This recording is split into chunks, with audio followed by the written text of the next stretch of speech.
Hello Hello， 胖妮儿来喽！继续跟胖妮聊剧看人生，订阅胖妮，更新不迷路。在胖妮眼中，如果说《甄嬛传》是一部职场剧，那么《知否知否》就是一部家庭剧。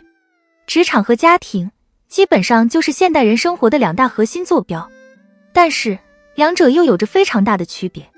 这种区别就像刘震云在小说一句顶1万句中所写的那般，街上的事一件事就是一件事，家里的事一件事扯着8件事，你只给我说了1件事，我如何去断8件事呢？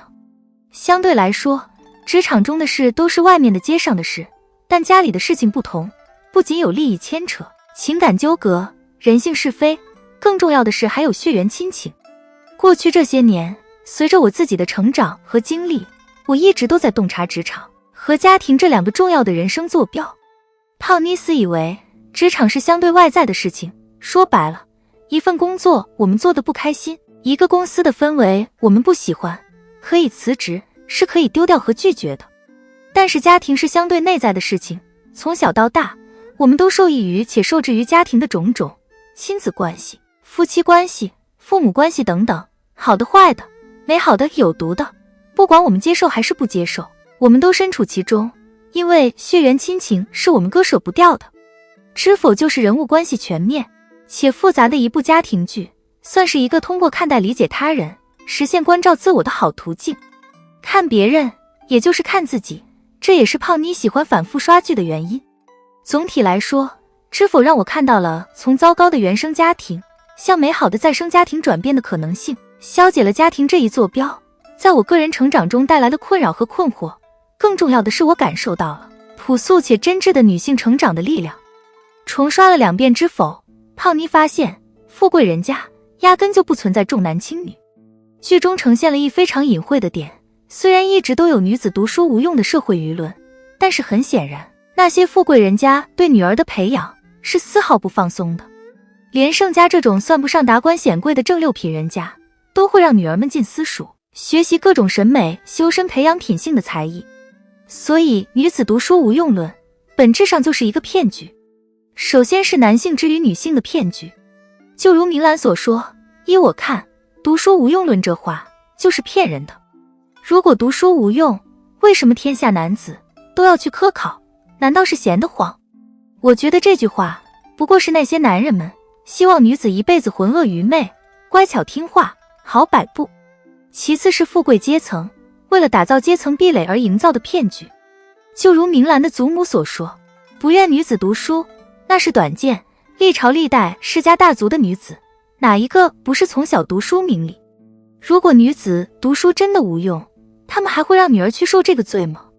从这一点也侧面折射出，富贵人家的教育理念是基于一种整体性的逻辑，不管男女，都是对家族家庭未来长久发展的重要力量，势必要狠狠投入用心培养。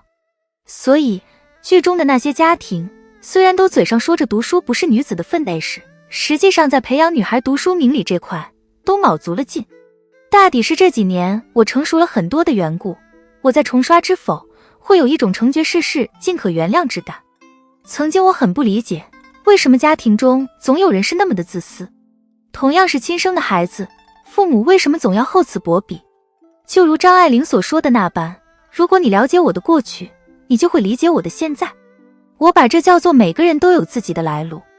就拿知否里一直纵容林噙霜的盛红来说，他宠妾灭妻，对林噙霜的格外放纵和优容，甚至对林噙霜害死了魏小娘这等事都置之不理。只要林噙霜拿着庶出这点卖惨哭闹一番，盛红就必定买单。盛红真的不知道林噙霜的种种手段吗？他都清楚。可是他袒护的哪里是林噙霜，明明是他心中那个因为庶出而遭受万般艰难的亲娘和自己。你在意的东西永远都在折磨你，大抵就是对盛红这一行为的最好注解。再者，拿康姨妈来说，她那为非作歹的模样着实令人厌恶，挑拨离间，惹是生非，甚至狠起来连自己的亲妹妹都算计，完全没有道义和做人的操守。但是当你看到她的王家老母亲在她做下那般恶事还在尽力袒护她的时候，你就会明白康姨妈身上的那些恶和嚣张有很大一部分都来源于他的母亲。所以啊，刘震云才会说，家里的事，一件事扯着8件事。当我意识到每个人都有自己的来路这个概念时，我便不再问为什么了。没有为什么，只有是什么。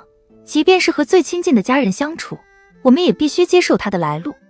胖妮这么说，不是要大家做圣母去原谅一切，而是想说，我们要认清真相，明白来龙去脉，放过自己，不再纠结和追问，不再生出那种要拉一把谁的心理。即便是面对最亲近的家人，也请记住，每个人都有自己的泥淖，无需相互说服和劝告。前些年，胖妮总是为家庭的各种事情愁困不已，毕竟身在局中，总是容易钻牛角尖。看了《知否》，给了我一个做旁观者局外人的机会，让我更清楚地想明白，也领悟到很多。家庭就像一个小型生态系统，家人之间的作用力此消彼长，每个人都在使劲，每个人都有份。与职场不同，家庭是我们生长出发的地方。就像有人说，一个人缺乏安全感，不善沟通，自卑缺爱，情绪化，畏惧婚姻，自我价值感低，害怕权威，这些问题的本源都可以在童年的经历中找到相应的事件。所以我觉得关注洞察家庭是我们自我成长中的必不可缺少的环节。毕竟想要拥有美好的未来，我们要先找到自己的来路。好了，本期的影片就到这里。喜欢胖妮，辛苦给影片点赞，订阅胖妮，下期更精彩。